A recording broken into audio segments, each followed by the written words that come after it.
성경 역사와 고대의 제국, 오늘은 세 번째 바벨론이라고 하는 나라에 대해서 좀 공부를 하겠습니다. 성경 역사에서 이제 아수르가 지난주에 같이 공부했는데 멸망하고 아수르를 이기고 등장한 제국으로, 고대 근동의 제국으로 등장한 나라가 이 바벨론입니다.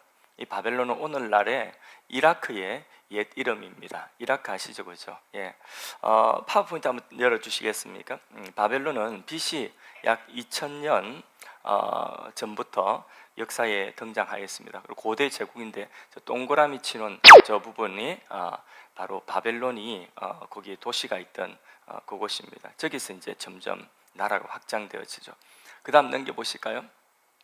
예, 이 함무라비 법전이라고 하는데 기원전 약 1800년 전에 기록됐습니다. 높이 8피트니까 한 2m 50 정도 되는 그런 기둥으로 된 저 안에 보면 기둥에 빽빽하게 글씨가 새겨졌어요.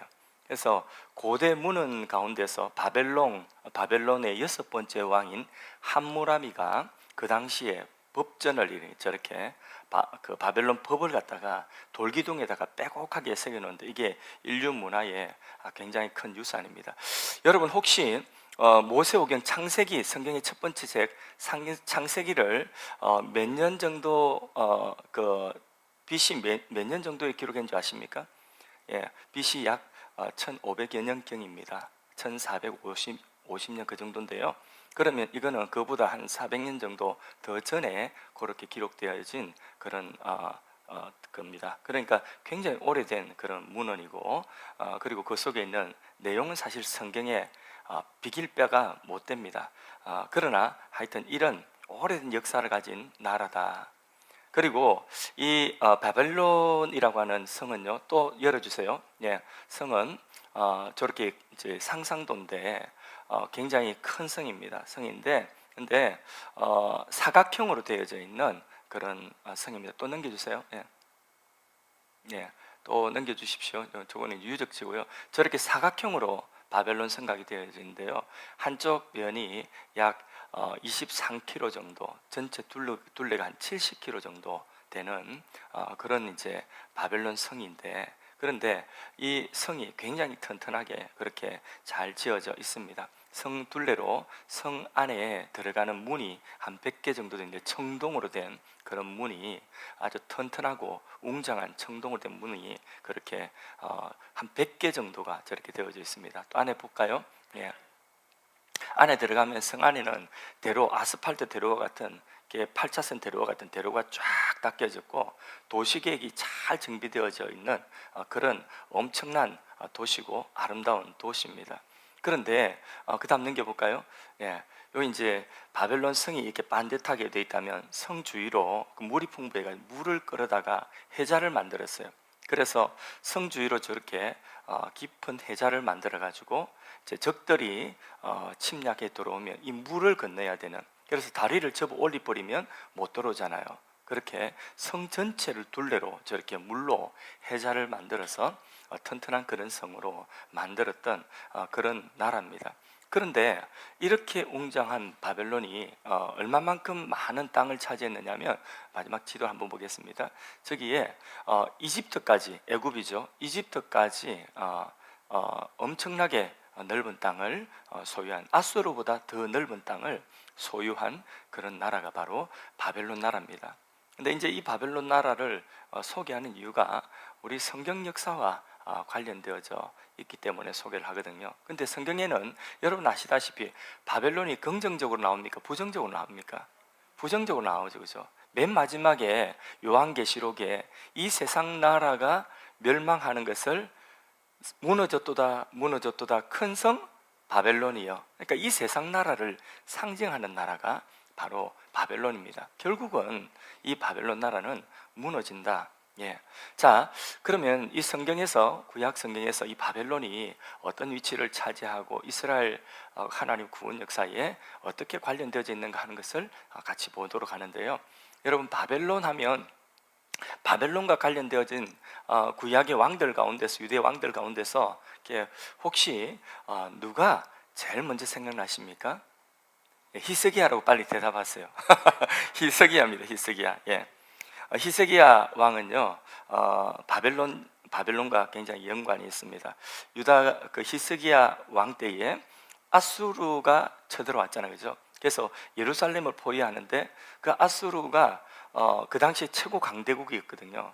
이제 최초의 제국이 되었던 나라인데, 근데 이 아수르가 하루 아침에 18만 5천 명의 주력 부대가 다 그냥 하루처럼 송장이 되죠, 그죠?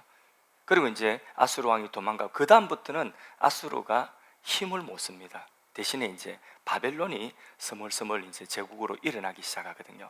그런데 그때에 히스기야가 병이 들지 않습니까? 죽을 병이 들었는데 죽는다 했는데 히스기야가 하나님 살려달라고 벽 보고 막 기도해가지고 몇 년의 생명을 연장받았어요? 15년. 기적적으로 15년 생명을 연장받았다. 오늘처럼 포털 인터넷이 있다고 한다면 아마 검색어 1위가 뭐냐? 바로 히스기야 왕이었을 것이에요. 그래서 그 당시에 이제 히스기야가 병이 났었다는 이야기를 듣고 바벨론이 그것을 핑계 삼아서 사절단을 보낸 거죠. 그리고 선물과 함께 왕의 친서를 적어가지고, 실제로 온 이유는 뭐냐면 그 아수르, 강대국 아수르의 그 주력 부대를 그 하루아침에 다 이긴 그 비밀 병기가 무엇이 있을까, 그 힘의 비결이 어디 있을까 하는 것을 사실 정탐도 할 겸 그렇게 찾아온 거거든요. 예, 그렇게 특사를 보냅니다. 그 정도로 이제 히스기야 왕의 권위가 막 올라갔다는 거죠. 하나님의 은혜로. 근데 히스기야는 한 게 아무것도 없습니다. 그냥 어려울 때 기도한 것밖에 없었습니다. 하나님이 역사하신 거죠. 자, 우리 이사야 39장 1절 말씀 같이 한번 보겠습니다. 읽어보겠습니다. 그때에 발라단의 아들 바벨론 왕 모로닥 발라단이 히스기야가 병들었다 나았다 함을 듣고 히스기야에게 글과 예물을 보낸지라. 히스기야는 이제 그 사절단이 보낸 선물을 보고 마음이 들떠가지고 나라에 있는 모든 보물창고 다 보여주고 무기고까지 다 보여줬어요. 진짜 순진하죠, 그죠? 다 보여주었습니다. 그런데 그것을 다 보고 난 이후에 그 바벨론 사절단이 굉장히 마음속에 이거는 실망을 했다고 해야 되나, 아니면 이게 뭐야 하면서 헛웃음을 쳤을 수도 있습니다. 뭔가가 있어야 되는데 없는 거예요. 심지어는 얼마 전에 아수르가 내려왔을 때예요.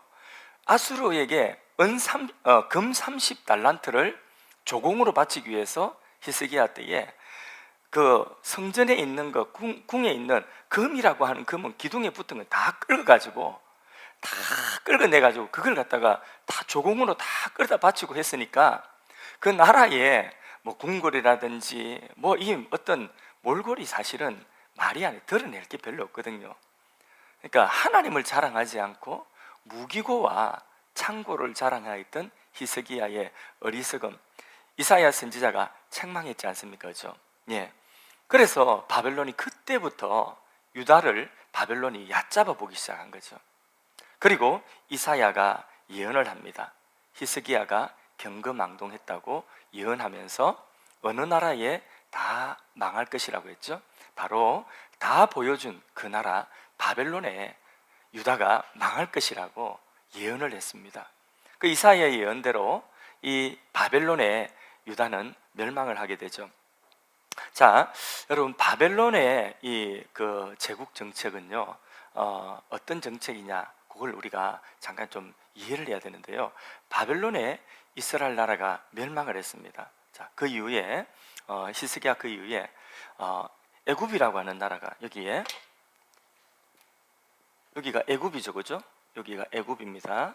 여기가 이제 예루살렘이라고 하면, 그러면 여기가 어디냐면 여기가 바벨론이거든요. 예, 이 바벨론인데 아수르를 이겼어요. 이겼는데 애국과 이제 강대국이 여기와 여기가 강대국이죠. 그러면 충돌이 일어날 것 아니겠습니까? 그래서 이제 바벨론과 애굽이 그 유명한 이 갈그미스라고 하는 곳에서 전투를 해가지고 누가 이겼냐면 바벨론이 이기게 돼요. 그래서 바벨론이 어디까지 집어삼키냐면 애굽 본토까지 다 점령을 하게 됩니다. 점령하고 예루살렘에 돌아오는 길에 예루살렘에 들려서 요놈들이 이제 말은 잘 듣긴 들을 낀데 근데 내버려 두면 안 되겠다 이래가지고 이 바벨론을 갖다가 바벨론이 예루살렘에 가서 사람들을 데리고 옵니다. 자, 열왕기하 24장 7절 말씀부터 한번 보겠습니다. 같이 한번 읽어보겠습니다. 애굽 왕이 다시는 그 나라에서 나오지 못하였으니 이는 바벨론 왕이 애굽 강에서부터 유브라데 강까지 애굽 왕에게 속한 땅을 다 점령하였으며, 다 점령했죠. 점령하고 돌아오는 길에 예루살렘에 들려서 이 예루살렘에 있는 사람들 일부를 잡아가는데, 누구를 잡아갔냐면 여기 BC 언제냐 하면 605년입니다. 605년에 이때에 예루살렘 성에서 잡아간 사람은 누구냐면 귀족들, 왕족들의 자녀들 있잖아요. 그걸 데려가는 걸 뭐라고 하죠? 옛날에 인질로 데려가는 것을 볼모라고 하지 않습니까? 그래서 여기에 귀족의 아들들을 이제 볼모로 잡아갑니다. 이게 뭐냐면 이렇게 잡아가는 것을, 이게 이제 바벨론 잡아가서, 이게 1차 포로입니다. 1차 포로. 볼모로 잡아가서 그때 잡혀간 사람 중에 유명한 사람이 누가 있는 줄 아십니까? 다니엘이 있어요. 다니엘이 이때 잡혀갔거든요. 그리고 잡아가가지고 뭐 했냐면 다니엘하고 다니엘 세 친구 가서 뭐 했습니까? 왕궁의 교육을 받았죠, 그죠?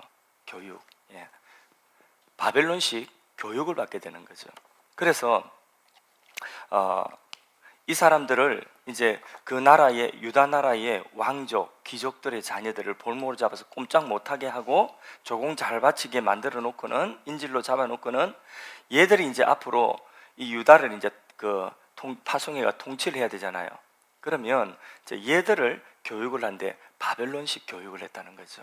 그게 이제 뭐냐면 바벨론의 그 자기가 지배한 지배 정복지를 통치하는 통치의 방법이에요.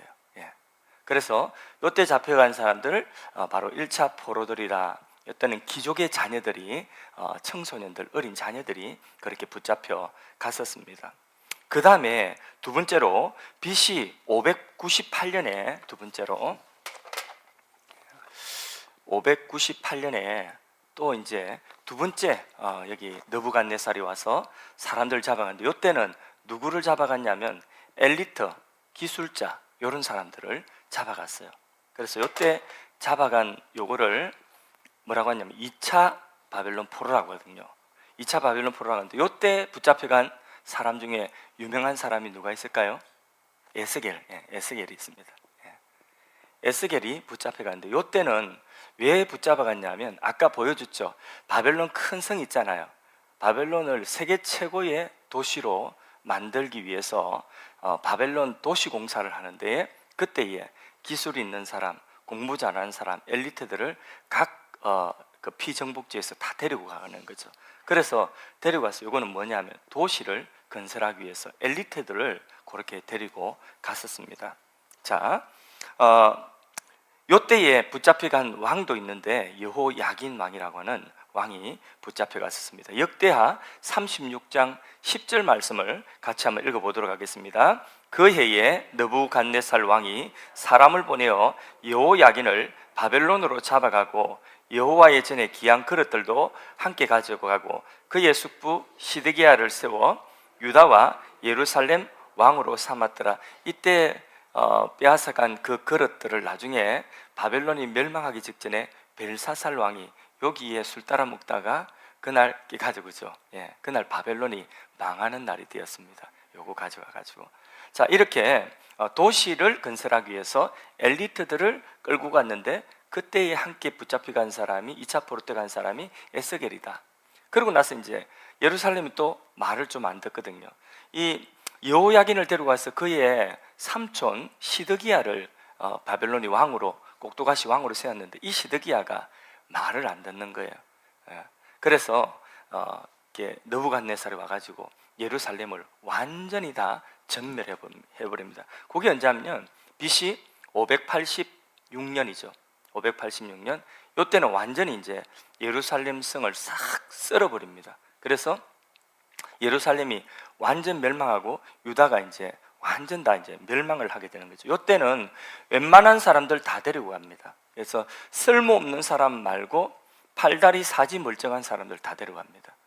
도시 건설하는 데에 이제 노동력으로 서기 위해서 다 데려갑니다. 요게 이제 3차 포로라고 하죠.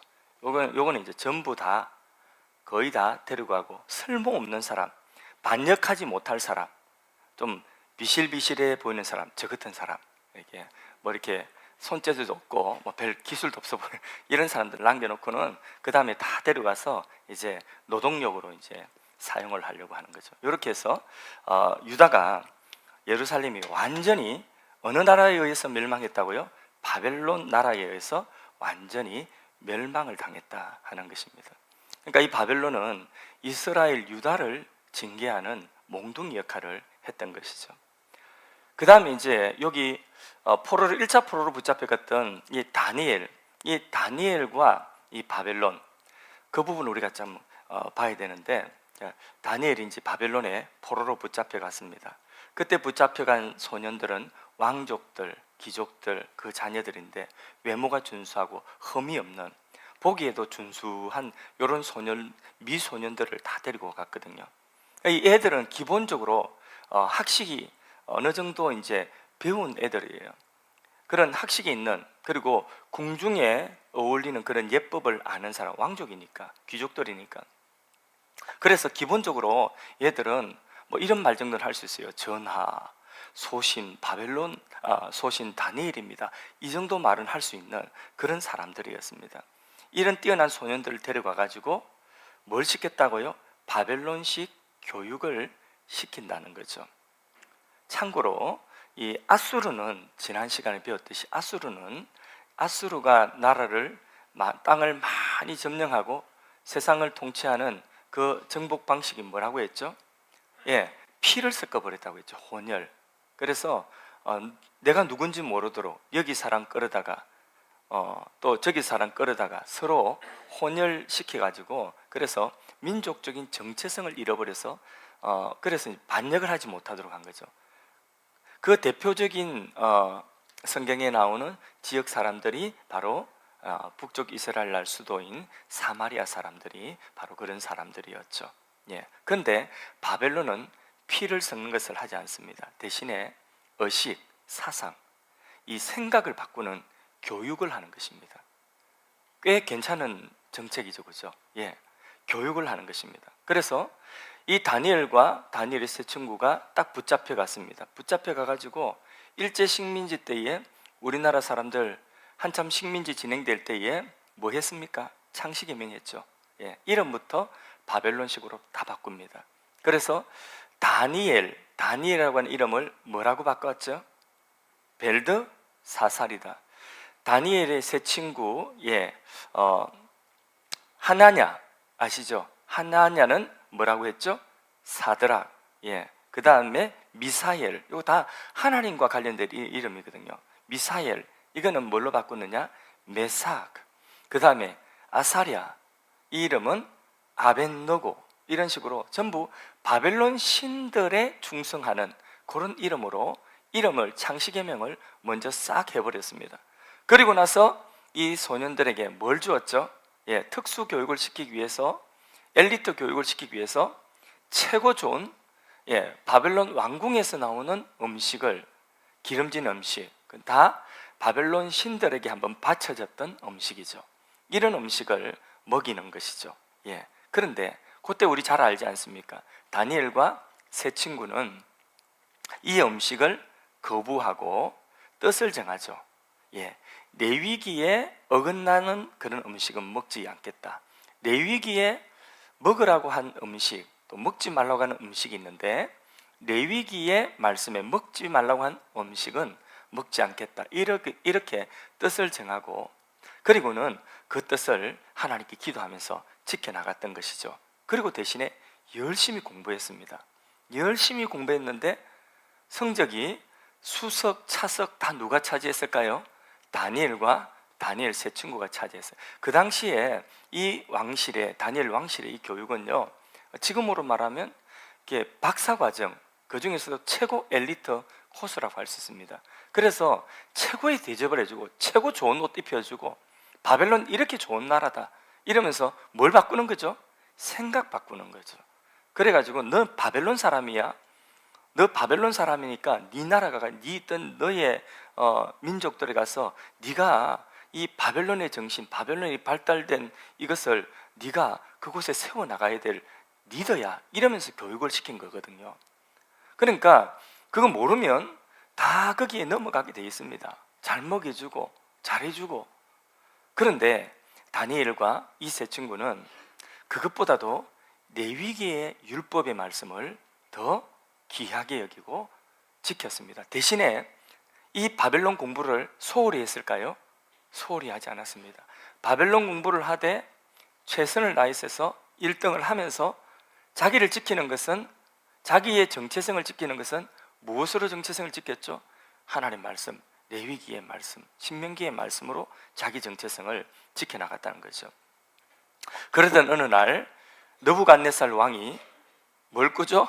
꿈을 꾸게 되죠. 꿈을 꾸는데 그 꿈을 꾸고 나서 이거는 보통 꿈이 아니다 그러면서 심상치 않은 꿈을 꾸고 잠을 이루지 못하고 번민했다고 말씀하고 있습니다. 얼마나 그게 쌩쌩하고 얼마나 이게 보통 꿈이 아니라는 것을, 이거는 틀림없이 어떤 신탁이 있을 거야, 이렇게 생각을 하고, 그리고 이 꿈을 해몽하라고 나라에 있는 박수와 술객들을 다, 지혜로운 사람들을 다 불러서 꿈을 해몽하라고 하는데, 근데 꿈이 뭔지 가르쳐줘요? 가르쳐주지도 않고 해석부터 하라고 하는 거죠. 꿈을 가르쳐주세요 그러면 네 죽을래, 이렇게 하는 거예요. 그러니까 나라에 있는 모든 사람들, 이 다니엘을 포함해서 다 죽게 된 거예요. 지금 하루아침에 다 죽이라고 하는 명령이 떨어졌는데, 그런데 그때에 누가 이 꿈을 해몽을 하죠? 다니엘이 하나님께 기도하고 꿈을 받아서 그 꿈을 해몽을 하는 거죠. 그래서 꿈 해몽이 뭐냐? 왕 앞에 느부갓네살 왕 앞에 딱 섰을 때에 왕의 꿈은 하나님이 꾸게 하신 그 꿈이고 하나님의 계획된 꿈이다 그러면서 왕이 마징가짓들을 보았습니다, 이렇게 이야기하는 거죠. 왕이 꾼 꿈은 그것은 마징가제트입니다. 보세요, 진짜 맞는 거 아닌가? 한번 보세요. 한번 띄워줘 보세요. 마징가제트. 그렇죠. 완전 마징가제트잖아요. 그래서 머리는 황금이에요. 머리 황금으로 된 이것은 무엇이냐면 바로 황금, 지금 찬란한 바벨론 제국을 이야기하는 거예요. 그 다음에 그 머리 다음으로 오는 것은 가슴인데, 가슴은 은으로 되어 있습니다. 이 은은 무엇이냐면 바로 그 뒤에 일어날, 바벨론 다음으로 일어날 나라를 상징하는데, 그 나라가 페르시아라는, 페르시아라는. 그 다음에 배와 이 허벅다리까지는 무엇이냐면 노신데, 이 노스로 된 그것은 바로 그 다음에 일어날 나라, 헬라, 그리스라고 하는 나라라고 하는 거예요. 그 다음에 이 종아리 밑에 다리는 철로 된, 아주 강력한 철로 된 다리인데, 이 다리는 바로 철로 된 다리는 그 다음에 일어날 로마라고 하는 나라인데, 그런데 희한하죠. 저기에 돌이 하나가 날라오는 거죠. 떠인 돌이 하나가 날라와가지고 이 엄청난 신상을 팍 때리는데 이 신상이 때려 부수요. 산산조각이 납니다. 이 떠인 돌이 무엇을 이야기하는 거죠? 이게 바로 예수 그리스도, 하나님의 나라, 예수 그리스도를 통하여서 임하는 하나님의 나라가, 이 세상 나라, 저 바벨론부터 시작해서 로마까지 이 세상 나라가 이 떠인 돌에 의해서 한 방에 다 깨지는 거죠. 그러니까 이 세상 나라는 황금으로 되었던, 은으로 되었던, 철로 되었던 어떤 강력하고 화려한 나라라 할지라도, 이런 나라 제국을 자랑한다 할지라도 이 나라는 영원하지 못할 것이고, 깨어진 이 세상 나라를 깨뜨린 하나님의 나라, 그리스도의 나라가 영원할 것을 말씀하는 그런 내용의 꿈이었습니다. 그래서 그 꿈을, 자기가 느부갓네살의 꿈을 내용을 하나하나 그렇게 다 이야기하고 이후에 일어날 나라들이라고 이야기를 하니까, 그러니까 자기 꿈을 정확하게 알고 해석하는 그 다니엘 앞에서 이 천하의 느부갓네살이 무릎을 꿇습니다. 그러면서 엎드려 경배하였습니다. 다니엘의 하나님, 이스라엘의 하나님이 참 하나님이라고 그런 고백을 하게 되는 거죠. 그게 다니엘 2장 47절에 나옵니다. 같이 읽어볼까요? 왕이 대답하여 다니엘에게 이르되 참으로 모든 신들의 신이시요 모든 왕의 주시로다. 내가 능히 이 은밀한 것을 나타내었으니 내 하나님은 또 은밀한 것을 나타내시는 이시로다. 아멘. 예, 세상 나라가 아무리 강해 보여도 하나님의 나라가 이렇게 영원하고 세상 나라는 다 멸망할 것이다. 이 꿈을 사실은 하나님께서 이게 느부갓네살, 이 세상 나라를 다 통치하고 세상의 권세를 다 진 것 같은 세상의 머리가 되어 있는 그 느부갓네살이 꾸게 하고, 그리고 지가 꾸고도 지가 무슨 꿈인지 알지도 못하고 그렇게 번민하는데, 하나님의 선지자 다니엘이 이 꿈을 해몽할 때에, 그때에 다니엘은 알았죠. 하나님이 자기 민족, 그리고 또 하나님의 나라가 영원하고 이 세상 나라는 지금 자랑하고 있지만은 이것은 깨어질 나라는 것을 알게 되는 거죠. 하나님이 다니엘에게 주신 하나님의 선물이었던 것입니다. 이 꿈이. 예. 그래서 이 꿈을 통하여 다니엘은 분명하게 깨달은 건 뭐냐 하면, 바로 주권이 이 느부갓네살에게 있는 것이 아니라 하나님께 있다는 것을 분명하게 깨닫고 소망을 가지게 된 것이죠. 할렐루야. 자, 이렇게 다니엘과 바벨론 나라 이야기를 좀 했습니다. 그 다음에 이제 선지자 가운데서 예레미야라고 하는 선지자 나오죠. 예레미야 선지자와 이 바벨론 제국과의 어떤 관계가 있는가 잠깐 또 말씀드리겠습니다. 예레미야는 예루살렘이 멸망할 때에 멸망하는 예루살렘과 자기 민족을 향한 가슴 아픈 그런 눈물을 많이 흘리고, 그 예루살렘이 멸망한다는 말을 누구의 입으로 예언해? 자기 입으로 예언해야 됐거든요. 그러면서 예언을 하면서 예루살렘이 멸망할 것이고 바벨론에 망할 것이니까 바벨론에 저항하지 말고 순순히 붙잡혀 가라는 예언을 했어요. 그러면 때가 되면 하나님께서 너희 남은 자들 가운데서 하나님이 새로 시작하신다는 그 말씀을 그렇게 예언을 해야 됐는데, 나라가 망한다, 그 다음에 성전도 파괴된다, 그리고 너희들은 저항하지 말고 순순히 바벨론에 붙잡혀 가라, 이러니까 그 나라 사람, 유다 사람들이 좋아하겠습니까? 왕이 좋아하겠습니까? 왕의 신하들이 좋아하겠습니까? 그러니까 박해를 받았던 거죠. 눈물의 선지자다, 눈물을 흘리면서 그렇게 예언을 했던 사람이에요. 오늘로 말하면, 우리나라로 말하면 친일파다, 친일파. 일본에 그냥 순순히 항복하라고 하니까 친일파죠. 친일파, 돌 들고 때리고 구덩이에 빠뜨리고 굶겨 죽이려고 하고 막 온갖 위협을 당하고, 그러면서도 너무 힘드니까 폭행당하고 감금당하면서 예언을 하니까, 그것도 자기가 정말 하고 싶지 않은 예언인데 하나님 주시니까 그 예언을 할 수밖에 없는 거죠. 그게 예레미야예요. 그래서 더 이상 이런 예언 하기 싫습니다 하고 입을 다물어 보니까, 그러니까 입을 다무니까 자기 가슴이 터질 것 같은 거예요. 가슴이 불 붙는 듯하여서 도무지 외치지 않으면, 예루살렘 망한다고 외치지 않으면 이게 중심에 불 붙는 것 같아서 견딜 수, 입을 다무니까 가슴이 타들어가는 거예요. 그래서 또 어쩔 수 없이 예언을 하는 거죠. 그 한 부분을 잠깐 읽어, 그 예레미야의 심정을 한번 보겠습니다. 예레미야 20장 7절 9절 말씀을 같이 읽어보겠습니다. 여호와여, 주께서 나를 권유하심으로 내가 그 권유를 받아 싸우며 주께서 나보다 강하사 이기셨으므로 내가 조롱거리가 되니 사람마다 종일토록 나를 조롱하나이다. 내가 말할 때마다 외치며 파멸과 멸망을 선포하므로 여호와의 말씀으로 말미암아 내가 종일토록 치욕과 모욕거리가 됨이라. 내가 다시는 여호와를 선포하지 아니하며 그의 이름으로 말하지 아니하리라 하면 나의 마음이 불 붙는 것 같아서 골수에 사무치니 답답하여 견딜 수 없나이다. 예레미야의 그 가슴 아픈 이야기입니다. 그런데 이 예레미야가 절망적인 이야기만 한 것이 아닙니다. 희망의 메시지가 있습니다. 그건 뭐냐? 포로로 붙잡혀 가라. 그러면 몇 년 후에 다시 돌이키겠다고요? 70년 후에 다시 돌아오겠다. 예레미야 29장 10절에서 11절. 바벨론에 멸망하지만은, 포로됐지만은 1, 2, 3차 포로로 붙잡혀가지만은 그러나 70년 후에 돌아온다. 같이 읽어보겠습니다. 여호와께서 이와 같이 말씀하시니라. 바벨론에서 70년이 차면 내가 너희를 돌보고 나의 선한 말을 너희에게 성취하여 너희를 이곳으로 돌아오게 하리라. 여호와의 말씀이니라. 너희를 향한 나의 생각을 내가 아나니 평안이요 재앙이 아니니라. 너희에게 미래와 희망을 주는 것이니라. 아멘. 제가 여기에 가만히 서 있을 이유가 없어요. 보니까 마이크도 줄 끊기고, 그리고 가만히 서 있을 이유가, 이렇게 와가지고 이제 혹시 졸리는 사람이 있을까 싶어서 내려와가지고 이게 실 다니면서 이렇게 해야 되겠습니다. 자, 예레미야가 이렇게 70년 이후에 다시 포로에서 돌아올 것이라고 했거든요. 그러면 그 왜 70년인가? 거기에 대해서 혹시 생각나시는 분?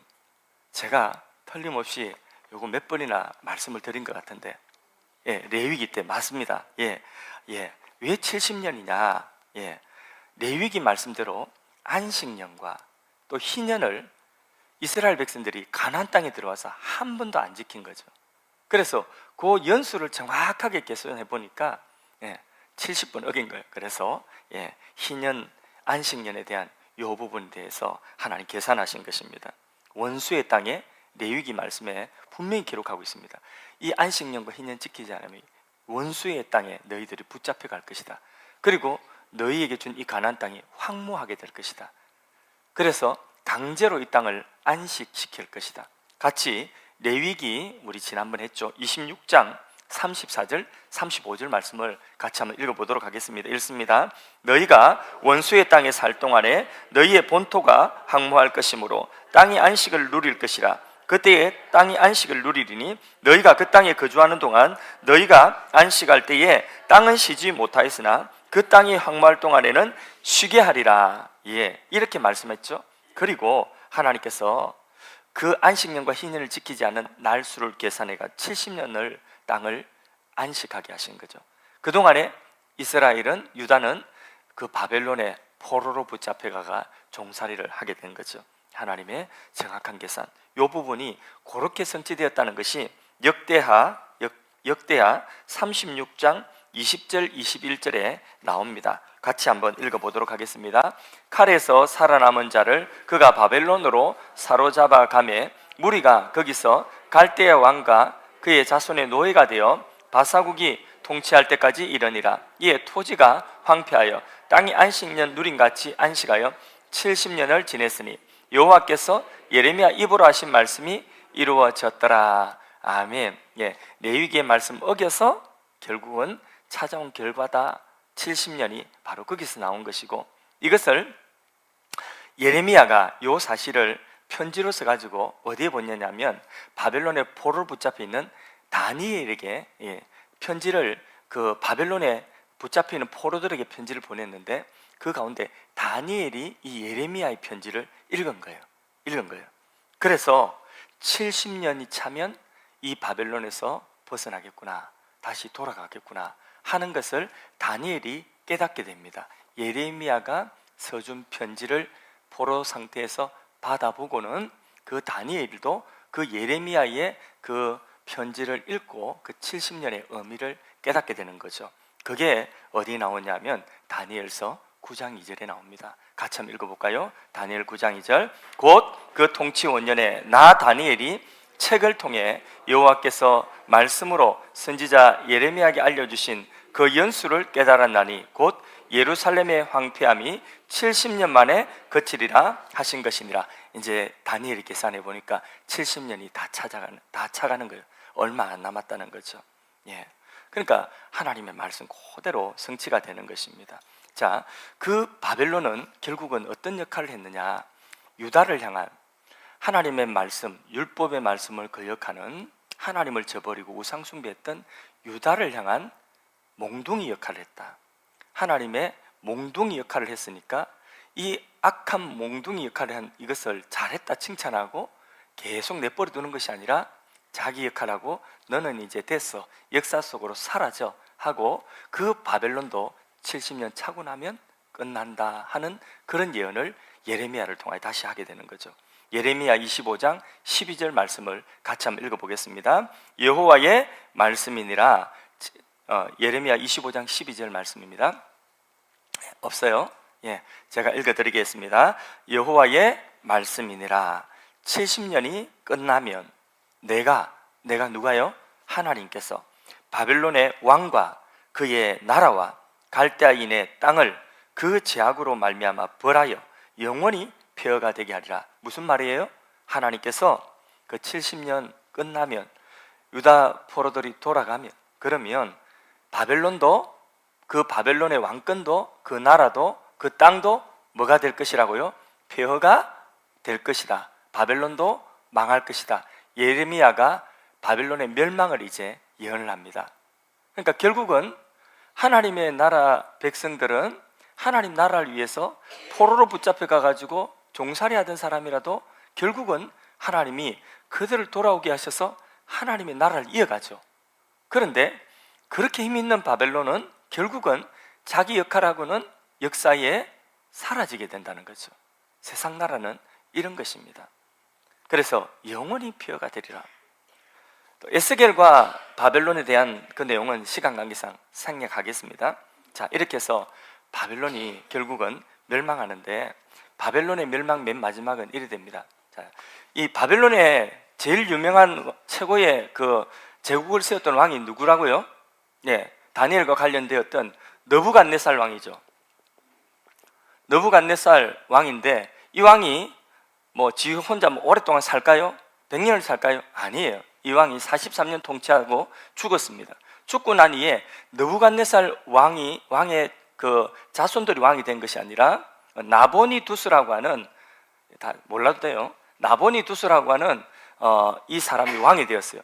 그의 아들이 누구냐 하면, 그의 아들이 유명한 벨사살, 다니엘서에 나오죠, 그죠? 벨사살이라고 하는 왕입니다. 그런데 벨사살이라는 왕인데, 근데 이 느부갓네살 왕은요, 그 마르뚝이라고 하는 신을 섬겼어요. 그런데 이 느부갓네살을 추종하는 바벨론의 대부분의 백성들은 말뚝을 섬기는데, 이 나보니두스와 벨사살은 다른 신이라고 하는 이 다른 신을 섬긴 거죠. 이게 이제 바벨론 사람들이 불만이에요. 그래서 바벨론이 어떻게 멸망했냐면, 정말 한번 싸워보지도 않고 멸망했어요. 어떻게 하면 이 바벨론 성이 이렇게 쫙 있다면 그 뒤에 이 성 주위에 뭐가 있다고 했죠? 해자가 있죠. 이 아무나 못 들어요. 이 문으로 이게 다리 거치고 해자 건너가 와야 되는데 아무나 못 들어옵니다. 그런데 요 안에서 누가 이 느부갓네살을 죽고 난 이후에 바벨론의 그 나라에 말뚝 숨기는 사람들 있죠. 대부분의 백성들이 그냥 문을 열어준 거예요. 페르시아 군대에게 그냥 문을 열어준 거예요. 왜냐하면 이 나보니두스와 벨사살 왕이 다른 신을 섬기는 것에 대해서 그 불만이었고, 차라리 고레스가 낫겠다, 페르시아의 바사의 고레스가 낫겠다고 문을 다 열어줬어요. 그 전에 무슨 일이 있었냐면, 다니엘서에 벨사살이라고 하는 왕이 나오잖아요, 그죠? 벨사살이 예루살렘에서 가지고 온 그 성전의 기명을 가지고 그 그릇에다가 술 마시면서 여호와 이름을 모욕했죠. 그때에 갑자기 손가락이 하나 나와가지고 벽에다가 쫙 기록했잖아요. 뭐라고 기록했습니까? 메네메네 데겔 우바르신. 무슨 뜻이에요? 무슨 뜻이에요? 왕이 하나님의 저울에 달려서 미달되었다. 나라 명은, 이건 누가 해석해 주었어요? 나이 많은 다니엘이 해석을 해 주었죠, 그죠? 바로 그날 밤에 벨사살이 죽죠, 그죠? 죽고 이 해자의 문이 열리고, 그리고 이 페르시아 군대가 들어왔어요. 피 한 방울 안 흘리고 그냥 고스란히 바벨론을 그냥 바벨론은 그렇게 망하게 된 거죠. 그렇게 페르시아가 이제 그 제국을 이어가게 되었습니다. 이렇게 바벨론은 하나님의 말씀 그대로 그 역할을 하고, 그 다음에 하나님 말씀 그대로 지 아무리 잘났다고 해도 말씀 그대로 망했습니다. 그러나 이스라엘 백성들은, 유다 백성들은 다 망한 것 같았죠. 그런데 다 망한 것 같았는데 하나님은 그들을 70년 차니까 회개한 그들을 다시 돌아오게 하셨죠. 그리고 그 돌아온 자들을 통해서 예수 그리스도가 나시죠. 떠인 돌 예수 그리스도가 나시죠, 그죠? 이 세상 나라는 이렇게 영원하지 않습니다. 하나님 나라만 영원한 것입니다. 자, 여기서 이제 말씀을 이렇게 우리 역사 이야기만 쭉 하고 끝나면 안 되잖아요, 그죠? 여기서 우리가 붙들어야 되는 하나님의 오늘 우리를 향하신 하나님의 메시지를 들어야 되는 것입니다. 자, 바벨론 제국은 가장 나라를 잘 다스려 보기 위해서 뭐 했다고 했죠? 교육했다고 했죠. 바벨론식 교육. 무기 중에는 굉장히 무서운 무기입니다. 그래서 이념, 이데올로기, 공산주의 사상이 딱 들어가면 그거는 그 사상이 들어가면 부모도 고발하고 부모도 막 이렇게 어떻게 하는 그게 바로 공산주의 사상 아닙니까? 이게 이데올로기고 이게 사상이에요. 이 이념학, 이 의식화 교육이 얼마나 무서운 건지 모릅니다. 그래서 이 바벨론은요, 아수르처럼 어리석은 짓 하지 않습니다. 정확하게 딱 교육의 힘을 알았던 것이죠. 그래서 가장 언뜻 보기에는 가장 지혜로운 세상을 통치하는 그런 방식을, 전략을 자기들이 가졌다고 했는데, 그런데 교육도 교육 나름입니다. 자, 다니엘을 우리가 봤죠? 자, 다니엘을 바벨론의 이 교육이 이길 수 있었어요, 없었어요? 바벨론의 그 의식화 교육이 다니엘을 삼킬 수 있었어요, 없었어요? 없었죠. 다니엘과 세 친구 삼킬 수 없었죠. 그러면 이 다니엘과 세 친구는 무엇으로 무장되어 있었던 거죠? 그 이전에 이미 바벨론 교육이 들어오기 이전에 이미 하나님의 말씀의 교육이, 하나님의 말씀이 뼛속까지 사무쳐 있는 그런 상태였다는 거죠. 그러니까 이 세상 교육과 바벨론 교육과 하나님의 말씀의 교육, 레위기, 신명기의 이 율법의 교육과 어떤 것이 힘이 셌습니까? 어떤 것이 이겼어요? 다니엘을 보면 그렇죠. 율법의 말씀, 하나님의 말씀의 교육이 세상 교육을 이긴 거예요. 이게 우리에게 주는 메시지가 크죠, 그죠? 그러면 우리는 어떤 일을 해야 되겠습니까? 오늘 우리 교회는 어떤 일을 해야 되겠습니까? 오늘 이 시대에 우리가 기성세대, 우리 믿음의 1세대, 2세대라고 하면 믿음의 2세대, 3세대를 향하여서 우리는 어떤 일을 해야 되겠습니까? 다니엘 같이 하나님의 말씀에 교육을 해서 이 세상의 물결과 이 세상의 지식이, 이 세상의 학문과 이 세상의 가치관이 저들을 삼키고 저들에게 출세를 보장해주고 저들에게 어떤 것을 다 줄 것 같고 행복을 줄 것 같이 그렇게 세상 교육이 밀물처럼 저들을 삼키려고 한다 할지라도 자신을 지킬 수 있는 하나님의 말씀 위에 굳건하게 서 있도록 우리가 우리의 다음 세대에게 이 하나님 말씀을 우리가 교육을 해야 되는 것입니다. 그래서 세상 교육을 하지 말라고 하는 이야기가 아니에요. 다니엘도 바벨론식 교육을 다 받았어요. 그 중에 성적도 월등하게 우수하게 공부 열심히 했어요. 그런데 그들이 공부한 바벨론 공부가 다니엘의 정체성을 흐트리지 못했습니다. 다니엘의 그 중심을 빼앗아가지를 못했습니다. 그게 하나님의 말씀의 교육인 것입니다. 그러면 우리 하늘 사랑의 교회도 지금 비전 스쿨을 선포하고 나가는데 이게 지금 오늘 시대에 바른 길입니까? 아니면 쓸데없는 일입니까? 낭비입니까? 어떻습니까? 바른 길을 우리가 가고 있는 거예요. 그 확신을 가지고 우리가 우리의 다음 세대 일주일에 한 번 주일학교 교육 가지고 2시간 교회에 있는 것 가지고는요 세상 교육, 이 바벨론식 교육을 이길 수가 없어요. 도무지 이길 수가 없어요. 어떻게 해야 돼요? 더 많이 어릴 때에 하나님의 말씀으로 뼛속까지 하나님 말씀을 줄줄줄 암송하도록 해야 되는 줄로 믿습니다. 그래서 우리가 지금 이 길을 가고 있다. 어떤 이데올로기 교육이든지 간에 어떤 나라와 집단의 유익을 위하여서 또 유지를 위한 수단이 된다고 한다면 바벨론이 그렇게 수단으로 그렇게 했죠, 그죠? 그런데 그것은 다 잘못된 길로 가게 됐고 그것은 성공하지 못합니다. 교육이라고 하는 것은 하나님이 이 세상에 우리가 수학이든 영어든 뭐 역사든 물리든 철학이든 이 세상의 어떤 학문을 하나님께서는 그것을 죄악시할까요? 그 학문도 이 세상의 교육도 다 뭐냐면 하나님의 은총이에요. 하나님이 만드신 창조 세계 속에서 나온 창조의 질서예요. 그 속에서 과학 공식도 수학 공식도 나오는 겁니다. 그 공부해야 돼요. 공부를 해야 되는데 그런데 그렇게 공부를 하는 그 목적이 하나님의 은총, 이 은총인데 이것 가지고 뭐 하라고 하는 거죠? 예, 조금 더 하나님의 창조의 원리를 발견하고 이 세상을 더 아름답게 하고, 그리고 인간을 더 인간답게 그렇게 하라고 하나님 주신 은총인데, 이것을 어떤 특정한 집단이나 어떤 민족이나 어떤 나라의 유지와 다른 민족을 차지하는 수단으로 이렇게 활용하게 되면 이런 모든 것들은 실패하게 되는 것입니다. 그래서 공산주의 이데올리가 그랬죠. 공산주의라고 하는 그런 어떤 이데올로기 사상을 가지고 공산주의 국가를 세우고 건설하려고 그렇게 한 것이, 처음에 시도는 어땠는지 모르겠지만 결국 공산주의 나라마다 전부 다 결국은 뭐예요? 자기 그 체제를, 공산주의 웃대가리들 체제를, 배부르게 한 체제를, 그 체제를 유지하기 위한 수단으로 사용한 건 아닙니까? 교육을 잘못 사용한 거죠.